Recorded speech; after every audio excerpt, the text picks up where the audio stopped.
Going live. You guys are about to hear about the Lotus code. And trust me, guys, there's no saying what you don't know can kill you.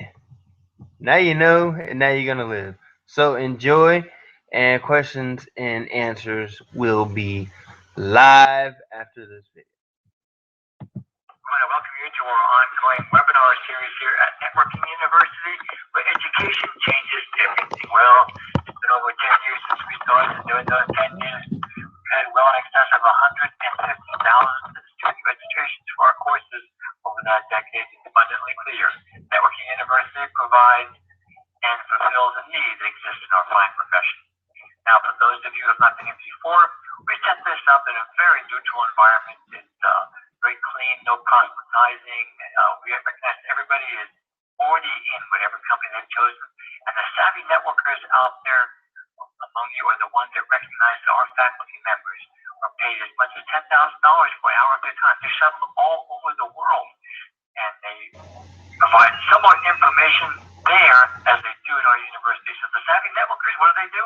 They invite their teams in. That's right. They take advantage of this information, and then after the webinar is over, they meet with their teams and decide exactly how to put this information together and grow their businesses. So be a savvy networker, invite your team in here. We have some ground rules here at Networking University, and one of them is that we have a question and answer section. It's a chance for you to go one-on-one with our faculty member, and it's an awesome opportunity, folks. So take advantage of that. Get those questions in early and get them in often. It's sometimes difficult. So the place to send those questions is QUESTIONS questions at networkingtimes.com.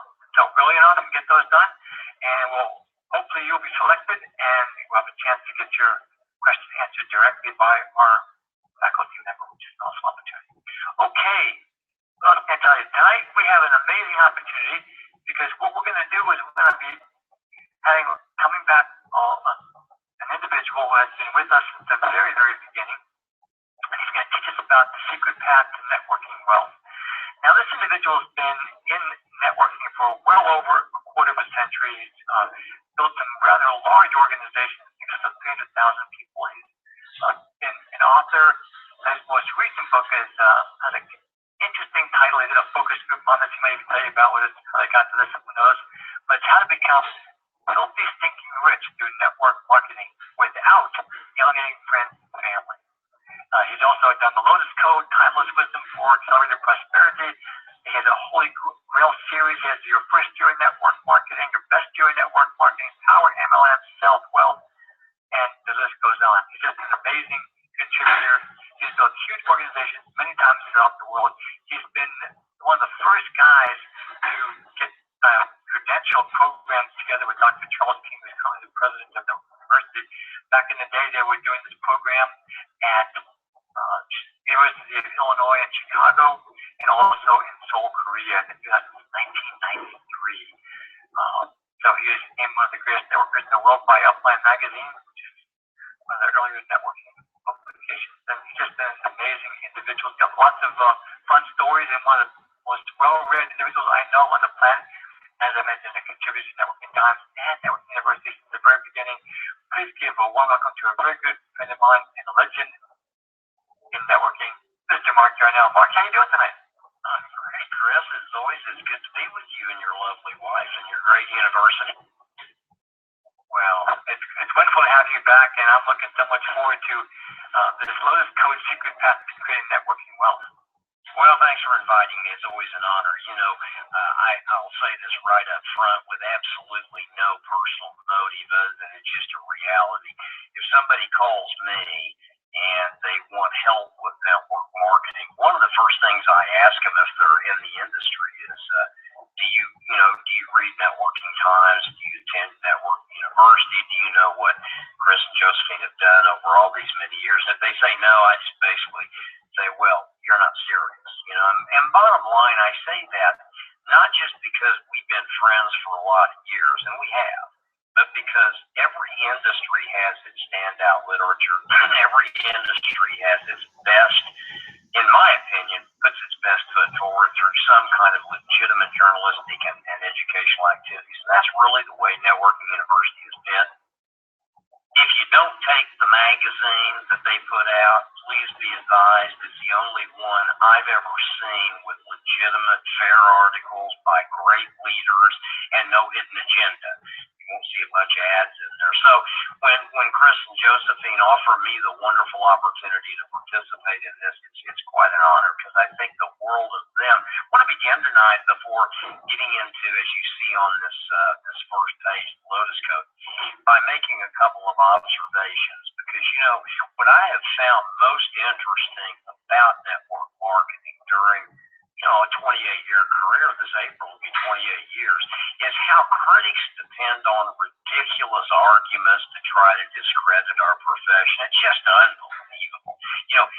And part of it, I think, folks, is network marketing poses a threat to traditional capitalism, and really for a couple of reasons.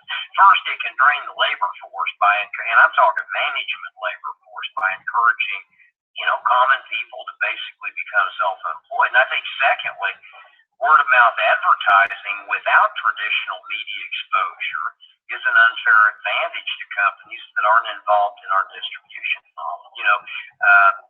A lot of people don't realize this. Procter & Gamble created a thing called Focal Point a few years back. They figured out that if they went into a community and got women and men to use social networking in addition to traditional advertising, where they'd actually get involved in networking through word of mouth some of their products, and a lot of times they give them free products to do it, that their sales in those communities would be 17% higher than in the communities where they just did traditional television, radio, newspaper, media. So basically, it's an unfair advantage to companies who aren't involved in our distribution model. And a lot of large, really big corporations have done everything imaginable to kind of stall the MLM industry. I've had a blast watching this. They don't have any legitimate arguments against our word-of-mouth sales model. So they argue that and this is important, they argue that our industry is unfair because people involved early tend to make more money than those who join later. They call our industry, in many cases, a pyramid scheme, even though every sector of free market capitalism rewards the earliest pioneers more than the latecomers. Sony did, Apple, Microsoft. It is the goofiest thing I have ever seen in my life to criticize our word-of-mouth distribution model because people who get involved early make a little bit more money than people that come in later. That's economics 101. Now, fortunately, what I've seen over my career, and I've probably been in this a lot longer than most of you, I'm probably older than most of you, the U.S. legal system has literally refused to punish our industry just because competitors call us names. Pyramid schemes like those banned in places like, I don't know if you paid any attention, but in 1998 in Zhangzhou, I pronounce it Guangzhou, in a province in China. Basically, in 1998, it made those illegal. But legitimate network marketing companies have thrived. So there are pyramid schemes where money just changes hands. There aren't legitimate products or services that get to end consumers, and that's not right. That's not us. That's not network marketing. Competitors argued for years that MLM leaders shouldn't be permitted to tell the truth about their incomes because they earn too much. Do you realize that it's okay for everybody to know if Tiger Woods makes $80 million next year, but if Margie Arnell makes $5, I can't tell anybody. I'm not allowed to. What a joke that is. In other words, it's perfectly legitimate for the CEO of a drug company to disclose that he makes $23 million a year. But a person in network marketing earns $1 million a year in our sector is considered to unfairly influence other people. But the courts agreed, and that our industry is literally legit. Network marketing is a highly lucrative business model in which those who choose to participate can create long-term wealth. It's not an immoral pyramid scheme as long as a legitimate product or service is marketed. We all know that. It's got to go to end consumers. So if you're distributing a legitimate product or a legitimate service, don't pay any attention when somebody says that you're foolish to get in one of our ventures. Just tell them the truth. Hey, we've got the last bastion of legitimate capitalism left to the world. Let me tell you what I think about it. You know what? I believe it's the best form of capitalism left on planet Earth. earth, and I've studied them all, and I really believe that. So I wanted to lay the groundwork by letting you know I'm extremely biased in favor of our profession. You should be too. Don't hang your head in any embarrassment. The truth is you're in the last bastion of legitimate capitalism. So let's go to our very first Lotus Code webinar module sheet slide that I want you to see, and that's about addiction, because this is the beginning of the Lotus Code, understanding addiction, which of course is habitual behavior, the withdrawal from which incurs mental or physical discomfort. Now, the whole purpose of this Lotus Code book and tape series is to create positive addictions. They're negatives, they're positive addictions. The reason I like to talk about addiction is because the whole purpose of the Lotus Code is to get you to big money and free time by creating positive addictions. The greatest cause of failure in MLM is addiction to unproductive, unprofitable, irrelevant minutia. If you're doing stuff that is unproductive and unprofitable and irrelevant, and you're addicted to that stuff, that's what causes you to fail in network marketing. I'm going to get into that in more detail a little bit later. The Lotus Code will help people create what I consider profitable habits. That's the key. It's okay to have an addiction if that addiction is positive, if the habitual behavior results in productivity and fulfillment and serenity and charitable activity. So addiction is good, and I just for the sake of discussion and the sake of an early definition of terms, I want you to understand that addiction is any form of habitual behavior. And if you withdraw from that behavior, there is going to be physical discomfort. And that brings me to the next slide, which is real important, because this is the reason it's so hard to get people away from their addictions, either positive or negative. It's denial. Here's the number one system of pathological addictions. It's called denial. And denial, and I hope you'll write this down, denial is nothing but a self-imposed coping mechanism designed to protect the ego against information it can't handle. When people that are drunks or addicts or whatever are in denial, what they've done is they've created a self-imposed coping mechanism designed to protect their ego against information it can't handle. And that brings me to the real question. If denial is that big a big concern in any kind of habitual behavior, any kind of activity, how do we help people who are unconscious addicts? They're unconscious incompetents. They don't believe they've got a problem. And the answer is, you've got to hit them with the truth. Now, one of the things I've noticed over the years has been kind of a dampening down of the enthusiasm and passion that we used to exercise when we approached people, both for our products and our opportunity. We were passionate. We were cranked. We were excited. We knew that we had to plant seeds in the minds of prospects that would later germinate and give them all kinds of trouble. I am really tired of getting calls from people who are failing in their business. And you know, well, I'm not tired of getting calls. I love to talk to you. I get a lot of calls from people. Let's put it this way.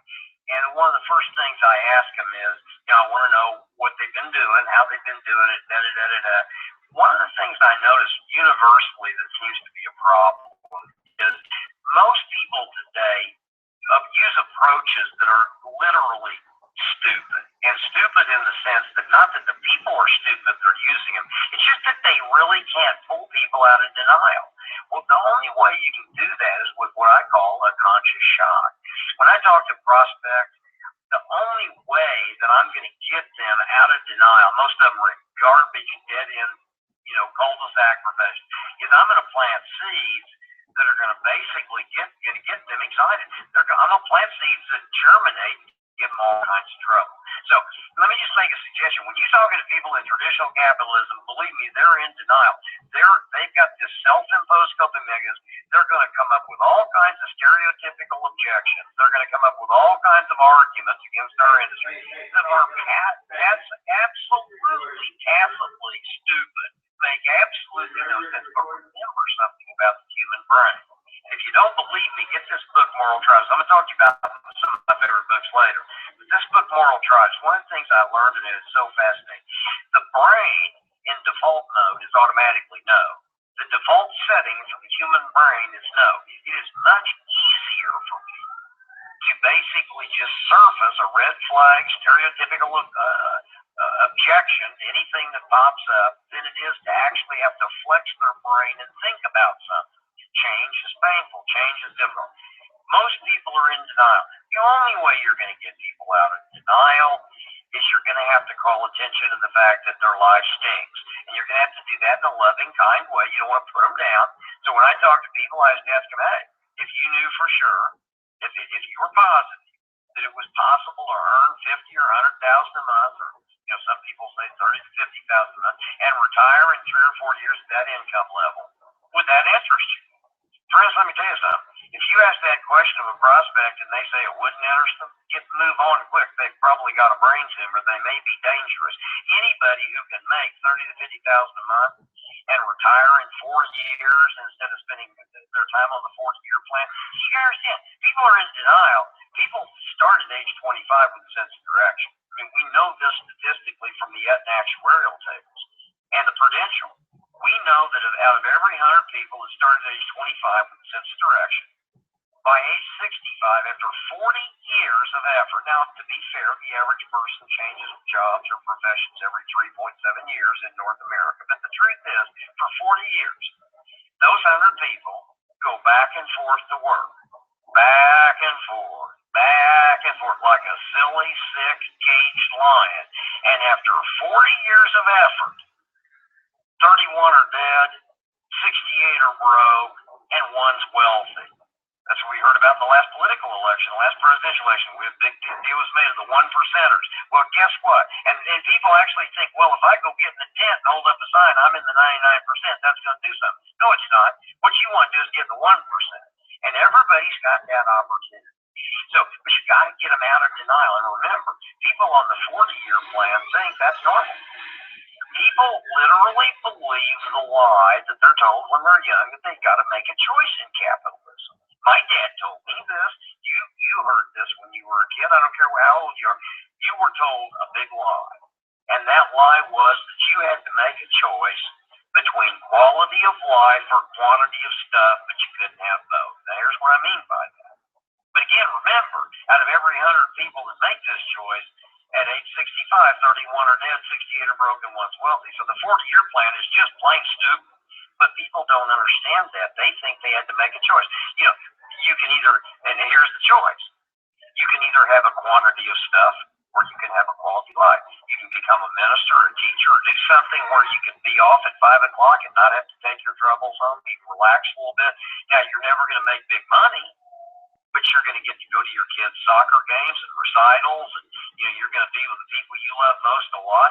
You're never going to have probably the airplane or the really nice boat. You're sure not going to have the things that you really wanted, but who cares? You're going to have a quality life. Or you can work 60 to 70-hour weeks like people on the 40-year plan with the understanding that you're going to miss your kids' recitals, you're going to miss the soccer games, you're sure not going to ever be a Boy Scout master, and you're probably not going to ever coach a Little League, but you're going to have the Lexus and the hot tub, and you may even get an airplane, the boat, and all the things. You're going to travel to the things you've always wanted. You're going to have a quantity of stuff. But my friend, you're taught early on you can't have both. Well, I got news for you. That's why people are in denial about earnings. What they don't understand is, in network marketing, in case you haven't figured this out, and I'm sure most of you have, you got both. In fact, the more money I made, I got into Nu Skin back in April of '86. One of the greatest companies in the world. Still love them, still respect them. Think they're one of the greatest companies right here. They're going to probably do $3 billion next year. When I got into Nu Skin in April of '86, it was the greatest decision of my entire life. Since I got involved in network marketing, my life has been nothing but one big zippity-doo-dah, tra-la-la to the bank. And what's been really fun about it is the more money I've earned, the more free time I've had to spend with the people I love most. So this 40-year plan lie is just that. It's a total lie. You can have a quality of life and a quantity of stuff. You can have both.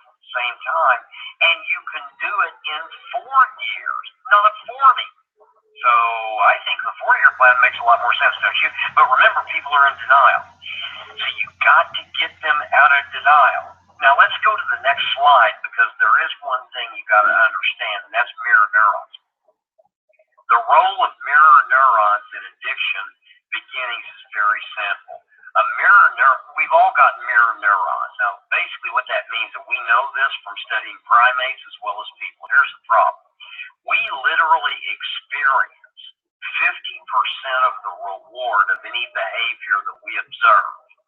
Our brain fantasizes that what we're seeing is not happening to us, but makes us feel good, and it does. There's an old saying in Alcoholics Anonymous: if you hang around the barber shop long enough, you're going to get a haircut.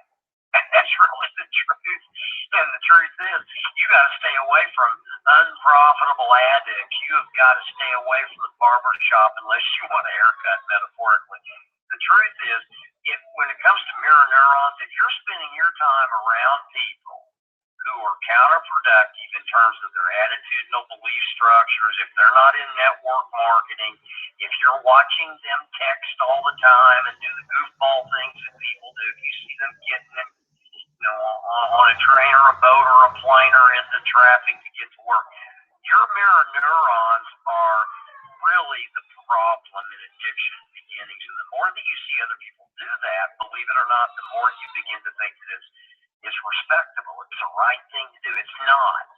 So what we need to do is kind of surround ourselves with the right people in the right circumstances. There's no better way to do that than to go home and get out of the workplace. Now, let's get past the mirror neurons. Whatever you see, you're going to feel like you're participating in. That's all fine.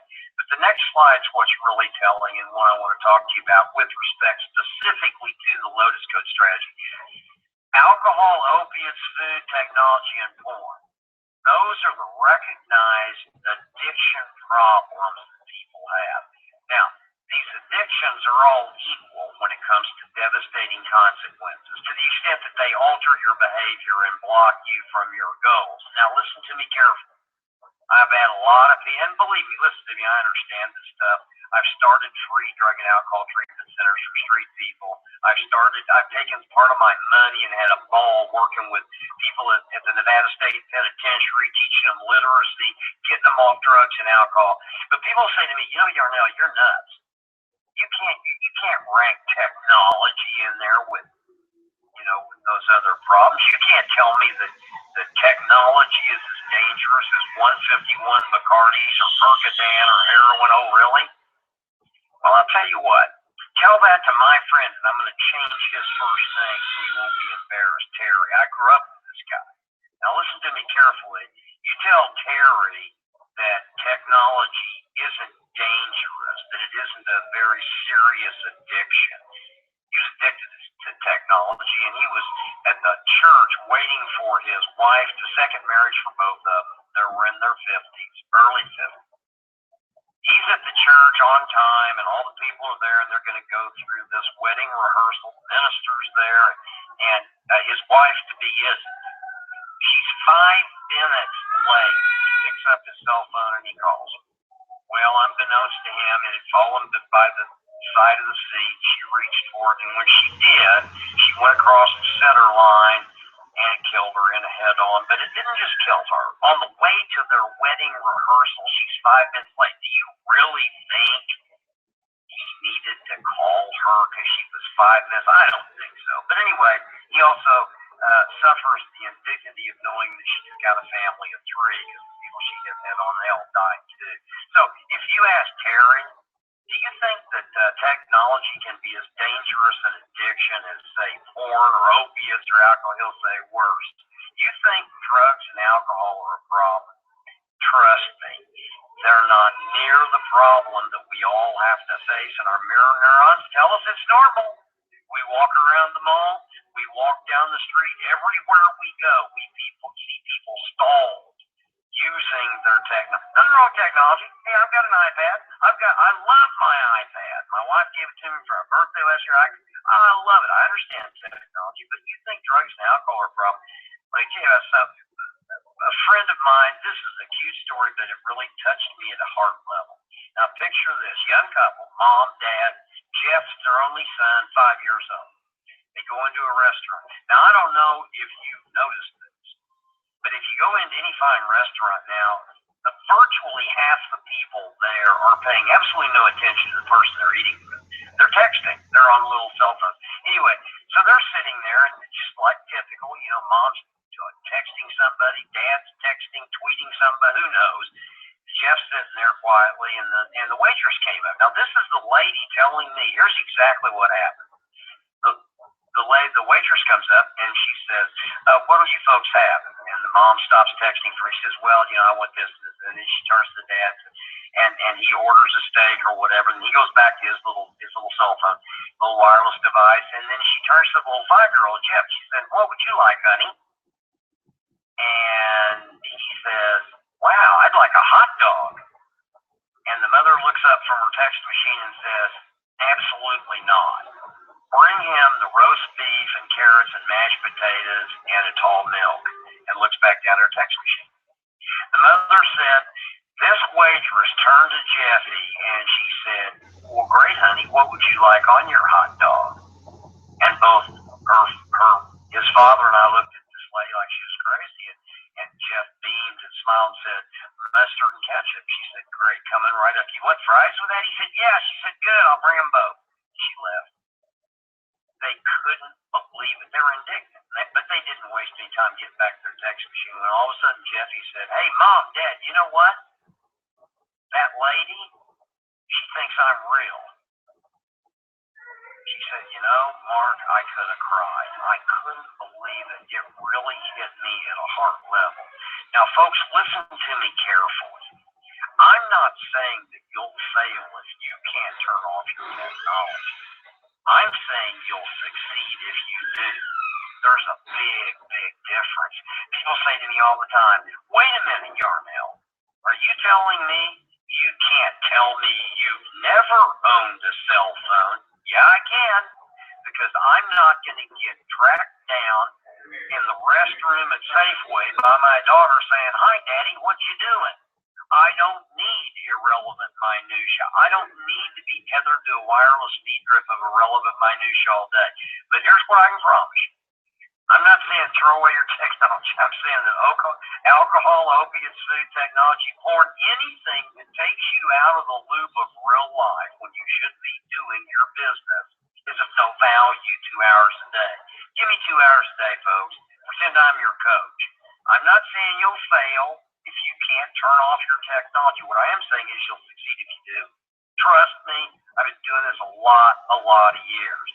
Okay, enough said. I've been on my soapbox. Let's go to the next slide, which is actually the Lotus Code Continuum, because this is where I need you to make a little diagram. I'm hoping some of you might still use paper and pens. If you do, and it's in front of you, here's what I want you to do. I want you to draw a teeter-totter. And it's real simple. Just put a triangle in the middle of the teeter-totter, the fulcrum position. Start at the left. Imagine that the left end of the teeter-totter is on the ground, and just slide your line up. So you've got a triangle and a child's teeter-totter, a straight line going from the ground up into the sky. Because I want you to learn the Lotus Code Continuum. Now, these are the words you're going to put on the teeter-totter. At the bottom left, you put the word thoughts. Thoughts, just thoughts. Next to that, halfway up to the fulcrum position, you put the word words. W-O-R-D-S. Up close to the very top of the triangle, the fulcrum position, is actions. To the right, so write down actions, A-C-T-I-O-N-S. To the right of the fulcrum position is habits. I've changed this up a little bit for tonight, but it's very important, and this will make sense to you. Then next to habits, right in the middle, you got 6 words on this continuum, on this teeter-totter. In the middle is perseverance. Right next to the right of habits, perseverance.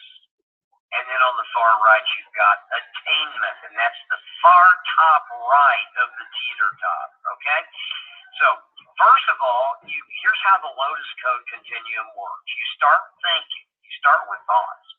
You're thinking about I'll tell you in a minute. You got thoughts, you start talking about it, you go to actions, actions become habits. When that starts happening, when the fulcrum position starts balancing out, when the teeter-totter that's on the ground on the left starts rising up so that you've got a parallel line, and the fulcrum position right in between actions and habits, as the teeter-totter swings down to the right and the thoughts go up in the air, what that represents is your actions become habitual. They become habits.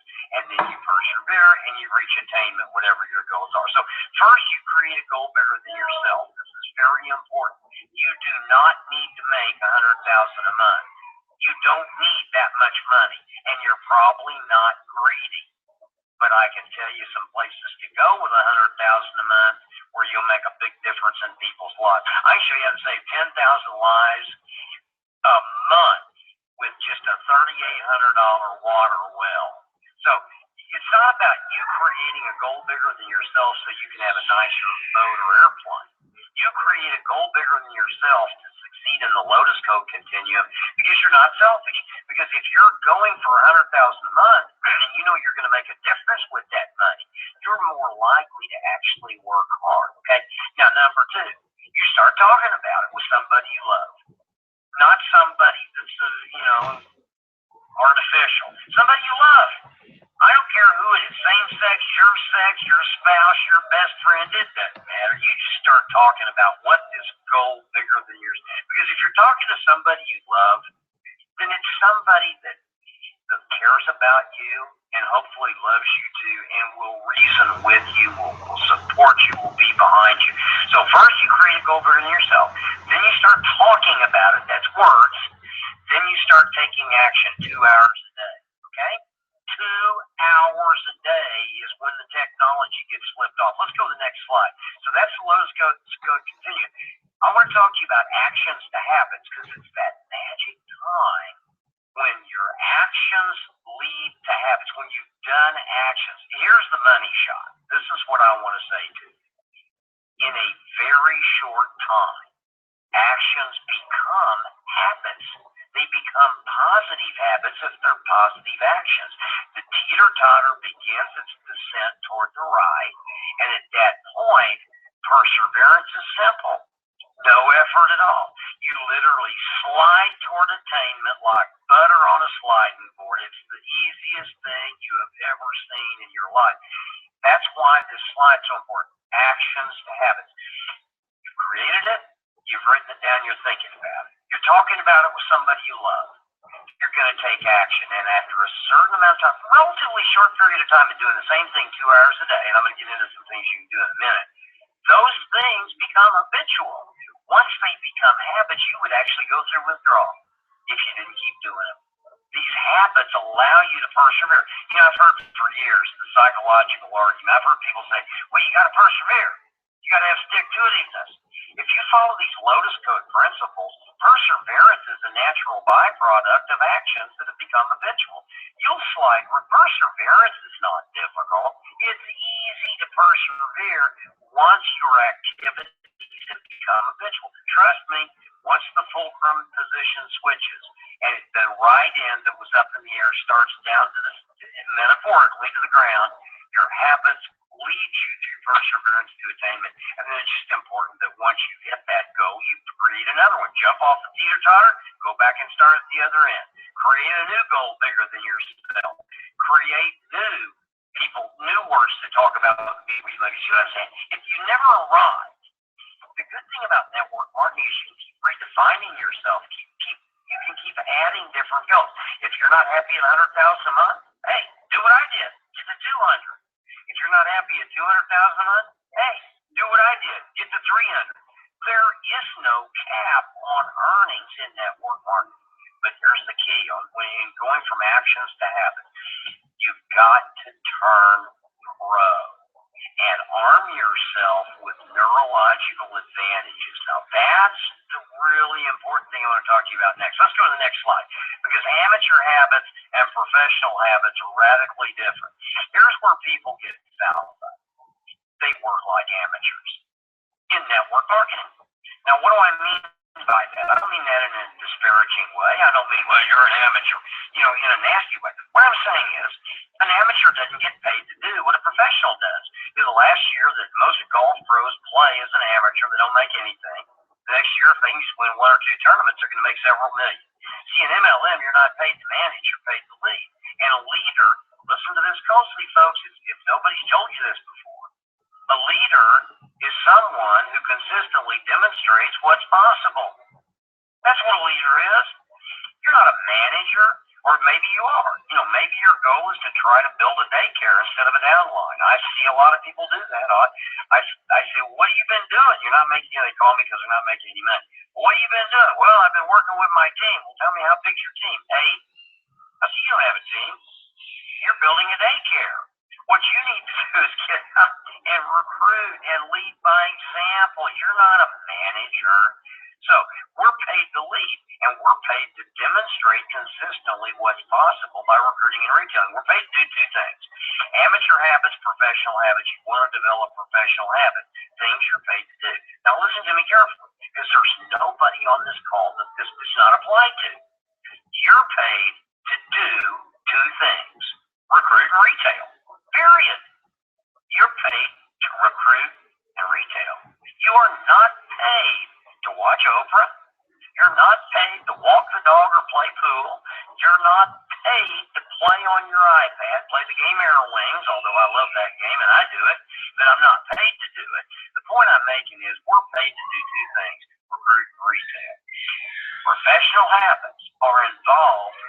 You're involved in either recruiting new people or retailing products to people or services to people, or you're an amateur. You're not getting paid.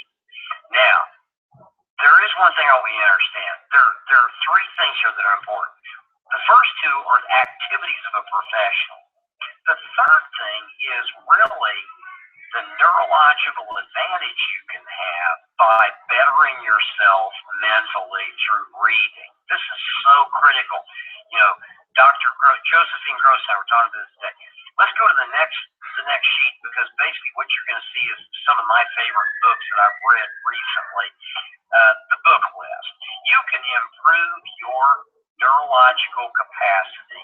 You can give yourself a strategic advantage over everybody else. Do you know the average American reads one book every 5 years if they graduate from college? And the average American who didn't graduate from college doesn't read one book in its entirety for the rest of his life. That's insane. Now, these books that you see listed here are not little minor books. They're significant. They will change your brain power. I get up every morning and I'm reading from 5 to 7 a.m. because I'm not going to get phone calls. I don't turn on any ringers. Nobody can reach me. I've got 2 hours of solid reading. That gives me a lot of time.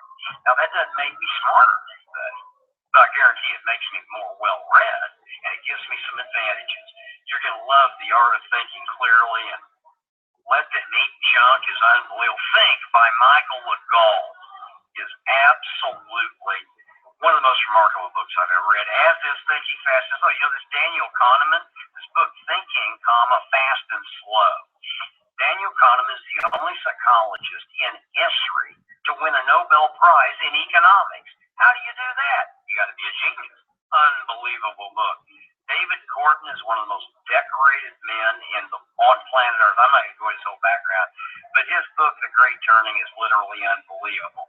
Rushkoff's analysis of Life Inc. will play right into your profession as a network marketer. I'm not going to go into the others. I just want you to understand, I believe I have had a strategic advantage over the last 27 years in network marketing over all my peers, and it comes strictly from two things.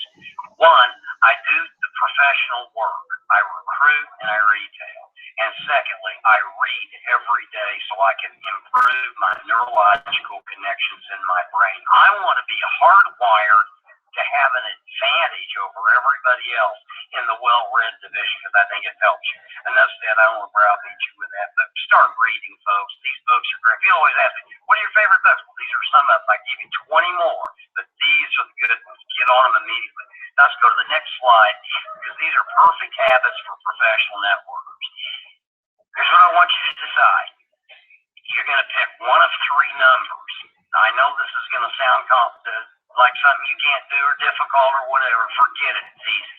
I want you to pick a number, 10, 20, or 30. And those numbers are going to are going to basically be the number of people you're going to talk to on a daily basis to create wealth in 1, 2, or 3 years. If you talk to 30 people a day, 5 days a week, let's make it a 20-day month. We use some simple numbers.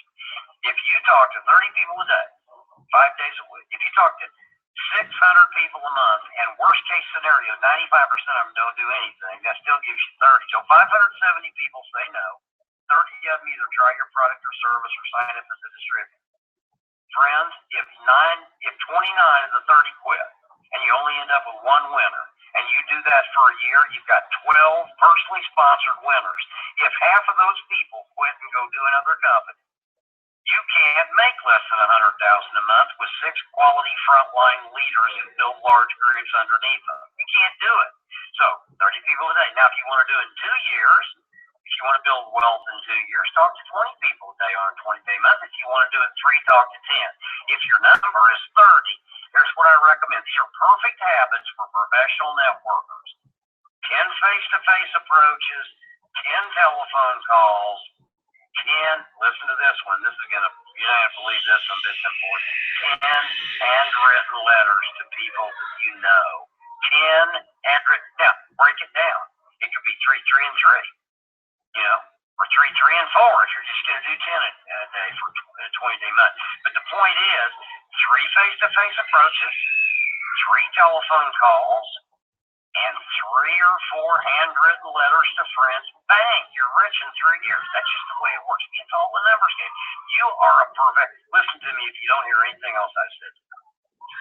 You are a purveyor of information in the middle of the information age. More people, more money. There's never been a time like this. It is the information age. You are like a carrier pigeon. Most of you probably too young, you know what those are. You send messages on birds' ankles. Back before. Anyway, the point is you're spreading information. You do 10 a day, you're rich in 3 years. I'm telling you, if you make it habitual, these are perfect habits. You do 22 years, if you do 30, you can do it in 1 year. So, just make sure that you're doing a third of them face-to-face, a third of them telephone calls, and a third of them handwritten letters. Who gets handwritten letters today? Nobody. When they get it, they open it, and you say to them, I just thought you're more important than a phone call or a text. I'm writing to you to let you know I've got a business opportunity and I want you to be my partner in. Give me a call as soon as you can. Bob, Nancy, Phyllis, whatever. You're a purveyor of information. You're in the information age. The perfect habits for professional networkers are to spend 2 hours a day reaching as many people as they can during those 2 hours. And let's go to the next slide because there are some relapse behaviors and you need to know what they are. Let's say you get the good habits going. Never violate your 2 hours of professionalism by turning on any technology. When you're doing your 2 hours, turn off the bells and whistles, turn off the vibrators, turn off the buzzers, turn off the chimes that tell you you've got a message coming in. If you don't, you will be distracted. Next, and this is because this can create relapse into stupid behavior. Never compare companies. There's only one company, the company you're in.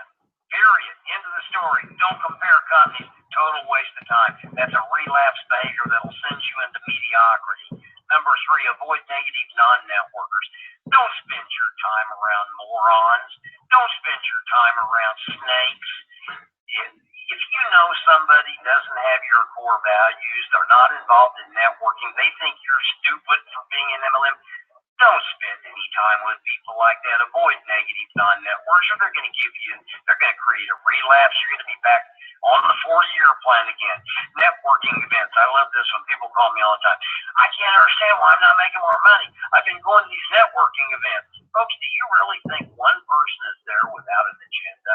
Do you think people get up in the morning and go, I know what I'm going to do.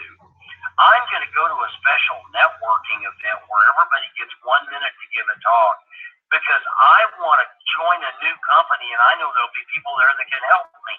No, people go to network. Now, I'm not saying there's anything wrong with building relationships, but don't think for 1 minute that everybody at a networking event doesn't have a very specific agenda.